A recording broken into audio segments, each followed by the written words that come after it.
You've come just in time, my diabolical dancer. Not one move, villain! Oh, so now you presume to command your master? Only my conscience commands me, wretch. Oh, voyez-vous cela? It was certainly a mistake to bind you to the anima of an uncontrollable degenerate. A blunder that I intend to rectify imminently. Ella! Not another move, I said! Awaken to your new glorious being, Brusseau, and heed only the sound of my voice.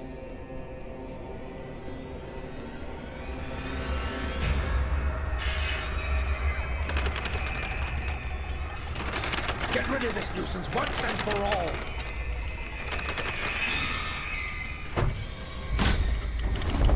Brusseau, destroy this aberration! Reduce it to dust!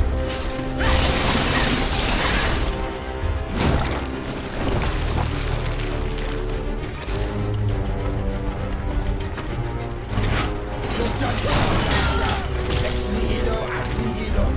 From nothing to nothing.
Hear your voice, Monsieur le Comte.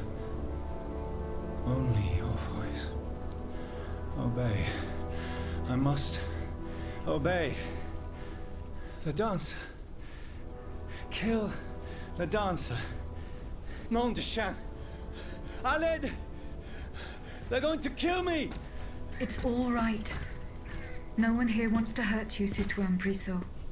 Citoyenne Terragne, please, help me. Do not fear. She's right here. Would one of you be so kind as to tell me what on earth is going on?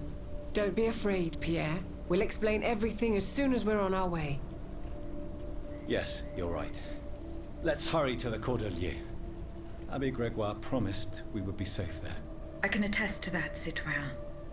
The walls are impenetrable, and you will be in excellent company. Will you come with us, Aegis?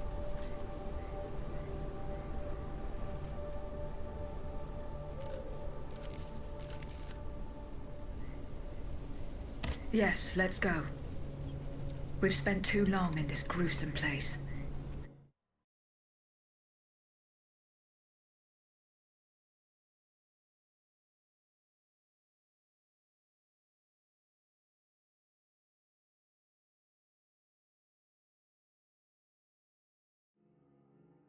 Dieu soit loué. Our dear Brissot. Pierre, you're safe and sound. Mes amis, I was nearly lost. The Comte de Cagliostro was intending to add me to his tally. I owe my life to these two guardian angels. No, Pierre. It's Aegis we should be lauding, and Aegis alone. Please, stop. It's an unnecessary waste of all too precious time. But I insist. Were it not for her, I would be lying in a potter's field at the Hôpital Saint-Louis. And as for you, my friend, you would still be imprisoned in that dreadful box. Oh, I see. How did you both fall into the Count's clutches? My impetuous anger caused this unfortunate adventure. When I heard they'd been rounding up black people in Paris, my blood boiled. I rushed to the Châtelet to demand an explanation from Monsieur Thiroux de Crogne. The Lieutenant General de Police? You went to see him without taking anyone with you? No, of course not. I asked Mademoiselle Terouanne to act as my bodyguard. I was to stay at a distance and help him if needed. But it was all in vain. I was waiting to be received when all of a sudden, I was seized and thrown into an armored carriage. A carriage that I discreetly followed to the Hôpital Saint-Louis, where Pierre was imprisoned. I immediately returned to Saint-André-des-Arts in search of help, but it was to no avail. I left a message on my door and went to the hospital, where my attempt to free Pierre quickly met with disaster.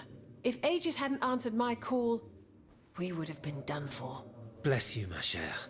This time you haven't just freed an innocent man. You have also saved our cause. Thanks to you, there is still hope, and the fight continues.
Your audacity, but please be more careful.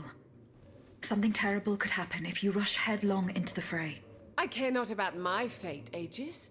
I wouldn't hesitate a second to sacrifice my life to save the nation. I've heard you're eager to take up arms against the tyrant. It's true. I've been itching to fight for such a long time. You had to be completely naive for the King's treachery to take you by surprise. My dream is to found a female cavalry squadron dedicated to defending our nation. The phalanx of the Amazons of Liberty. I went to Versailles as soon as the Estates General opened to get support from the people's representatives. You must have had to endure a lot of resistance. Oh, you can't even imagine. Only a few enlightened minds were willing to listen to me. The first among them was my dear friend Brissot. But it turns out that the Third Estate representatives are no more enlightened than the aristocrats. The inferior status they grant to women is an unjustifiable iniquity. The equality that they preach will remain nothing but a hollow wish, as long as les Français are not free to carry a sword and smite their enemies.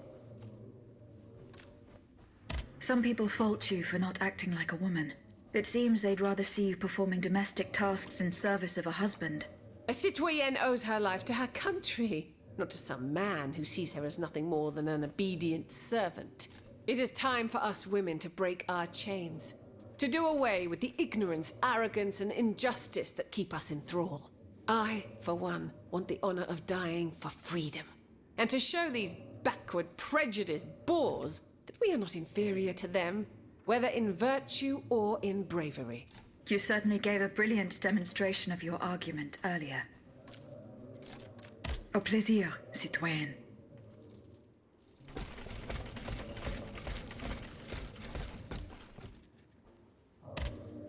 Citoyen Mirabeau. Goodbye, Citoyen Mirabeau.